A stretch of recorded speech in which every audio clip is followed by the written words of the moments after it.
haturuhusiwi kuanza maandalizi au hatupaswi kufanya maadhimisho ya siku ya mwanamke.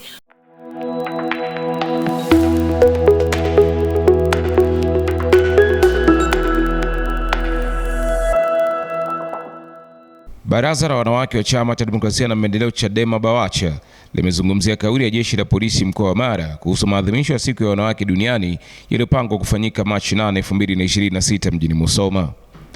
Akizungumza na waandishi wa habari jijini Dar es Salaam, katibu mkuu wa Bawacha Bi Pamela Masali amesema maadhimisho hayo yanalenga kuwakutanisha wanawake kushirikia mafanikio yao na kujadili changamoto wanazokabiliana nazo katika jamii. Kwa majina naitwa Pamela Masai.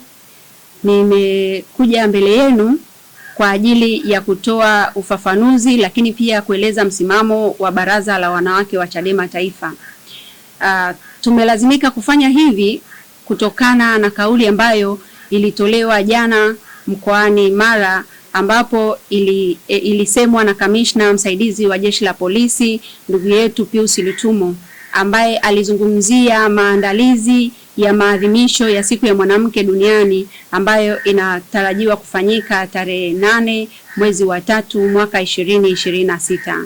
Tulimsikia kamanda huyu akizungumzia juu ya baraza letu kutokufuata taratibu na kuwa haturuhusiwi kuanza maandalizi au hatupaswi kufanya maadhimisho ya siku ya mwanamke kutokana na sababu alizoamua kuzitaja yeye. Masari amesisitiza kuwa tukio hilo si la kisiasa bali ni jukwaa la kijamii la wanawake kujumuika na kubadilishana uzoefu, huku akieleza kuwa Bawacha inaendelea kuheshimu sheria za nchi pamoja na maamuzi ya vyombo vya dola ikiwemo Mahakama Kuu ya Tanzania.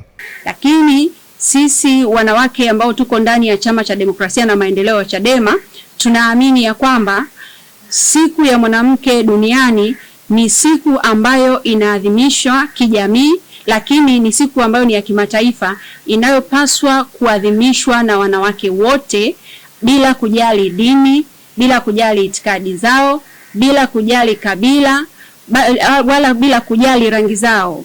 Na hii ni kutokana na kuwa maadhimisho haya yalianzishwa kwa lengo mahususi likilenga kuhakikisha tunasherekea kwa pamoja mafanikio ya wanawake, lakini tunajumuika wanawake wote ulimwenguni tukijadili na kuangazia changamoto mbalimbali zinazomkumba mwanamke na binti.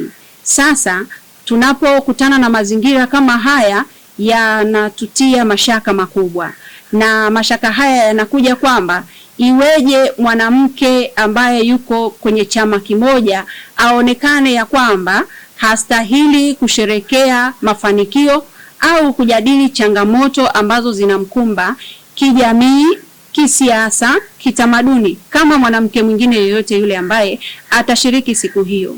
Tumekuwa na maswali haya kwa sababu tukiwa sisi ni miongoni mwa Watanzania, tuko kwenye nchi ambayo ni sehemu ya makubaliano ya kimataifa kwa maana ya UN Convention.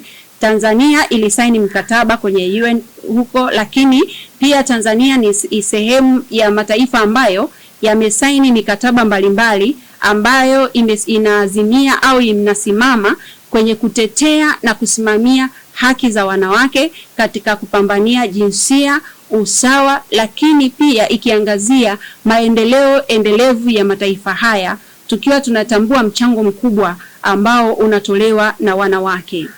Tukisikiliza kauli alizozitoa huyu Bwana Pius Lutumo, amezungumzia masuala ya chama, akazungumza masuala ya kesi ambazo zinakikabili chama, lakini uhalisia ni kwamba kesi yoyote ya kisiasa haiwezi kugusa shughuli yoyote ya kijamii. Unapoanza kuzungumza kwamba wanawake wanaoamini katika Chadema wasishiriki shughuli hii ambayo ni ya kijamii, maana yake unasema wanawake wa Chadema haturuhusiwi kwenda kufanya matukio yoyote ya kijamii, hatutakiwi kuwatembelea watu mahospitalini, hatutakiwi kuenda kuwaona wafungwa magerezani, wala haturuhusiwi kushiriki shughuli zozote zile zinazoitwa shughuli za kijamii. Hiyo ndo tafsiri yake.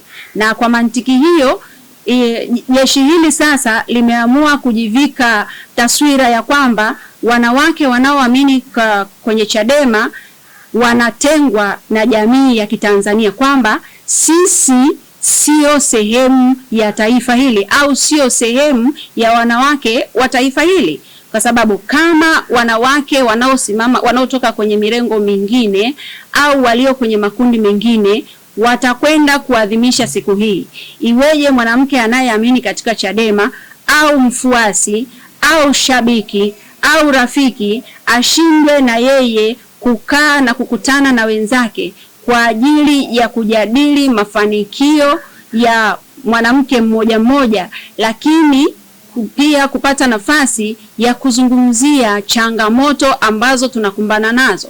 Hii ni fursa pekee ambayo tunaiamini ya kwamba inaleta muunganiko katika taifa, lakini inasababisha wanawake kujitambua zaidi na kuona ni wapi tunalega, wapi tuongeze jitihada kwa ajili ya kulijenga taifa letu. Kwa naliasa jeshi la polisi kutafakari mambo haya wanayoendelea kuyafanya, kwani yanaweza kusababisha au kuleta taharuki isiyokuwa na lazima.